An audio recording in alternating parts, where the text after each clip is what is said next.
জানেন কি ওলমেকদের কেন রাবার পিপল বলা হতো? মেক্সিকো এবং মধ্য আমেরিকার ওলোমেক সভ্যতা এমনই একটি বিরল বিলুপ্তপ্রায় সংস্কৃতি যেখানে প্রত্নতাত্ত্বিকদের কাছে শুধুমাত্র প্রত্নতত্ত্ব বস্তু এবং ধ্বংসাবশেষের একটি সংগ্রহ ছিল যেখান থেকে তাদের সভ্যতার বৈশিষ্ট্যগুলি পণ্ডিতদের খুঁজে বের করতে হয়েছিল। পাঠ্য প্রমাণের অনুপস্থিতি পণ্ডিতদের কাছে অনেক বড় চ্যালেঞ্জ ছিল। ওলমেক নামটি পণ্ডিতরা নিজেরাই আবিষ্কার করেছিলেন। নামটি ওলমেক্যাটল নামক একটি নাহুজাতল শব্দ থেকে উদ্ভূত হয়েছে যা অনুবাদ করলে দাঁড়ায় রাবার দেশের বাসিন্দার।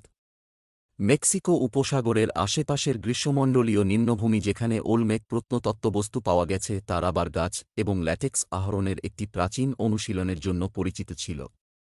ওলমেক সভ্যতা রবারের ব্যবসার জন্য প্রসিদ্ধ ছিল।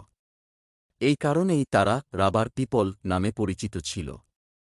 প্রধান ওলোমেক সাইটগুলি ছিল সান লরেঞ্জো এবং লা ভেন্টাতে। সান লরেঞ্জো মেক্সিকো সিটির দক্ষিণে আধুনিক মেক্সিকান রাজ্য ভেরাক্রুজে অবস্থিত ছিল। প্রত্নতত্ত্ববস্তুগুলি মূলত মেক্সিকো থেকে সংগ্রহ করা হয়েছিল। লা ভেন্টা ছিল সান লরেঞ্জোর পূর্বে অবস্থিত একটি শহর, বর্তমান মেক্সিকান রাজ্য তাবাস্কোর মেক্সিকো উপসাগরের অনেক কাছাকাছি। ওলমেক বাণিজ্য এবং প্রভাব বহুদূর পর্যন্ত বিস্তৃত ছিল। এর প্রমাণ বর্তমান নিকারাগুয়া পর্যন্ত দক্ষিণে দেখা যায়।